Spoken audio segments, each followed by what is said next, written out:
Itu lah bekerja deh. Tapi sudah bekerja lah, itu suka nyuruh ya.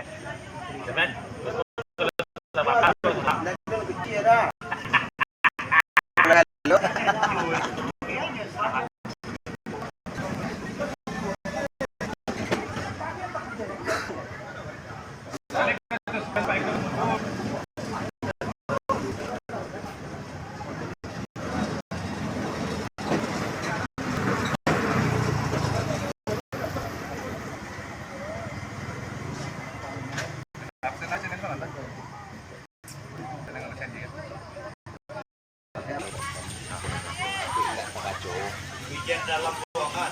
Namun ada kopi yang lagi dalam. Ada masih ada orang kita ingin ada wajib pinjam dalam baik. Penting lah. Menyimak aku yang. Lagi lanjut, di damkar nih mah. Ya. Asal terpangkang cepat lah pakai. Lengkap lah pakai. Dia dia hitam dah.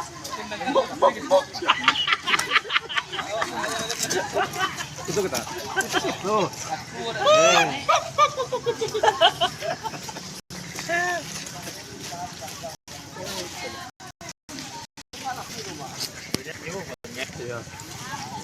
Oh, itu bagi pinjam kau pasal kita.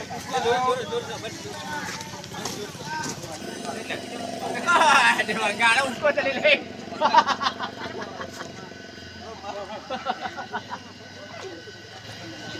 Dalam nado nak pakai ya. Lagi bensin. Tes lo. Pas mah. Pandai masuk mah. Ya, pandai masuk mah.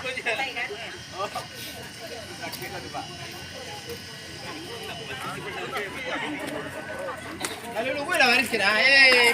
Udah makan ni kok.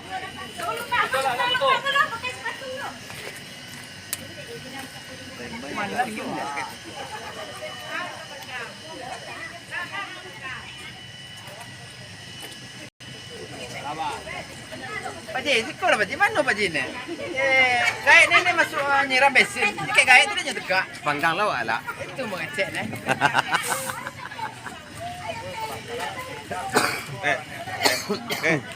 Pandang mo.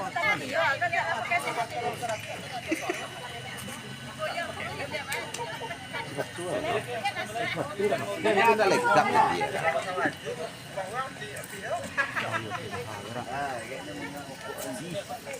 Baju rancak.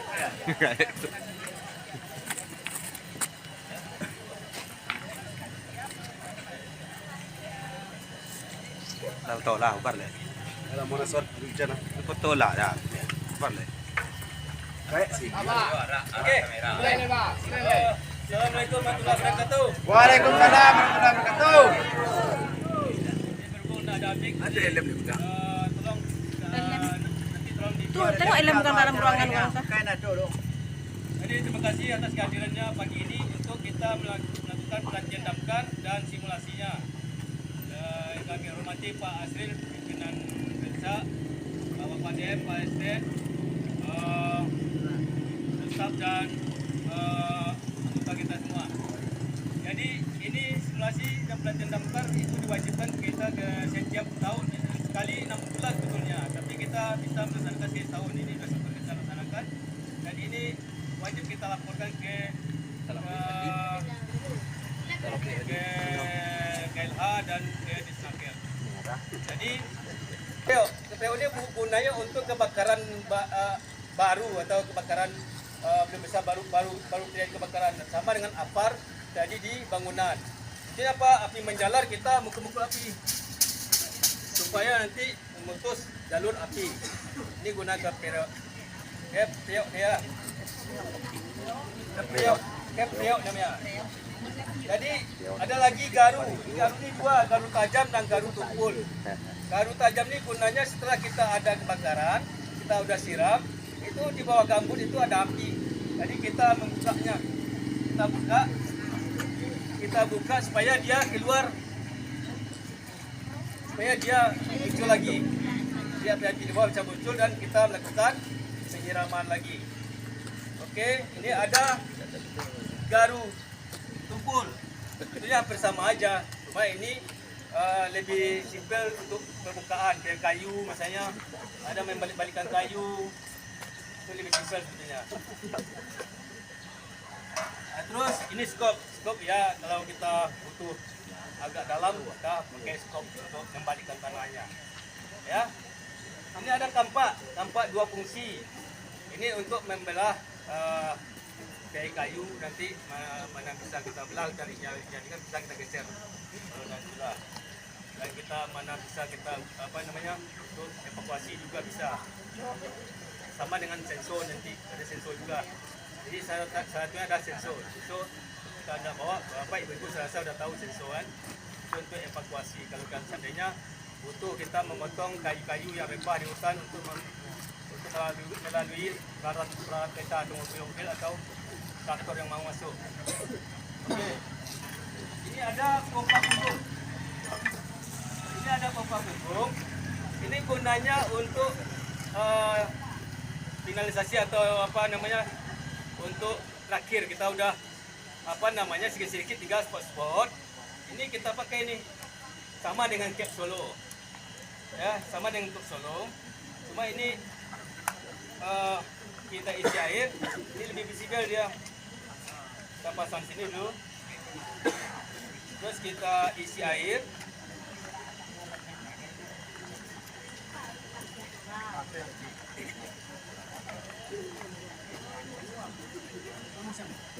Tolong dipoto teman. Jadi ini keluarnya di gini. Oh sambung apa Pak? Ini apa pompannya lo? Fungsinya sama dengan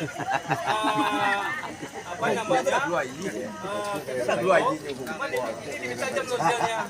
Jadi istilahnya mana titik yang berasap kita tuju. Ini kocok baru keluar dia. Kocok lo Pak. Lagi biasa. Oke, itu sebagian dari peralatan damkar kita. Ada namanya mesin apung. Ini mesin apung ini efektivitasnya lebih efektif dari mesin robin, mesin apa? Kenapa? Ini kalau sumber air dari dekat, ini waktu setelah hidup langsung masuk air, langsung dia nembak dia. Kenapa? Kita tidak perlu mancing-mancing pakai selang isap dia. Dia isapnya langsung bawah. Jadi lebih simpel dia. Nah, kita ada namanya mesin jinjing. Nah, itu harus dipompa atau dipancing. Punya kita mesin besar. Mesin besar itu Tohatsu namanya, Tohatsu. Itu sama mesin damkar. Mobil-mobil damkar itu mesinnya. Itu operasionalnya agak lebih lebih Bodoh dipsikan bawa alik teknisnya. Jadi kalau sembarang teknis kalau tidak tepat dia rusak dia. Karena dia tidak pakai oli, dia oli samping. Jadi dia harus pendinginannya pun harus dengan air mengalir. Jadi agak agak lebih Abis terus bang. Oke, itu yang namanya yang saya terangkan tadi itu peralatan damkar untuk karhutla, kebakaran lahan dan gambut dan hutan. Ini khusus kita untuk wilayah gambut. Terus ini ada lagi untuk wilayah perumahan. Ini apar. Ini kejadian kemarin di gudang kita, ini yang buka apar di dinding saya apa menariknya tidak bisa. Ini kan kalau di dinding itu dia nyangkut di sini. Kita angkat sedikit, nggak bisa kita tarik. Jangan ditarik sampai tanggal apanya, sampai tanggal apa itu, sokong itu apa, tangkutannya tuh. Jadi ini angkat sedikit, kita bisa buka. Jadi ini apar. Jadi ini ada namanya, ini tempat jinjing, ini andalnya ini. Tak, kalau Ya, bahasa ikutin Minang Islamnya. bisa memang itu ceritanya. Jadi Itu. kita apar ini sekali setahun kita akan melakukan perbaikan pengisian ulang. Jadi kalau dia terletak tergantung di lokasi kita makin lama, jadi kemungkinan itu dia tidak tahu nih efektivitas apar kita. Jadi sebelum kita gunakan, kita harus hati-hati juga. Ini kalau kita buka pennya Kalau kita berdiri di sini, ini bisa kemungkinan bisa terbang bisa ini. Ya, ini kalau video-video ada saya lihat, tapi kayak buktinya belum ada saya lihat. Tapi di video-video waktu pelatihan ada saya lihat ini terbang. Jadi makanya ada teknisnya kita ambil situ, kita bawa lari, kalau sampai titik kita turunkan, kita taruh, kita duduk nasinya, kita putar ini, tarik ipennya, ya, kita tarik, ini kita selangnya kita naikkan dulu untuk menjaga jangan yang kena. Ini kita tes dan nembak dia, baru kita angkat, baru kita tunjukkan ke ikan ini, baru kita tunjukkan. Jaraknya sekitar 2-4 meter. Bisa kita lakukan. Jadi ini powder. Ini kalau powder, ini efeknya apa? Lokasi kita kotor. Ada lagi namanya CO, tapi kita itu mahal apanya. Tapi efektifnya tentunya untuk COD ini untuk listrik dan untuk air, untuk bakaran dan minyak ini bagus. Karena ini umumnya dipakai semua orang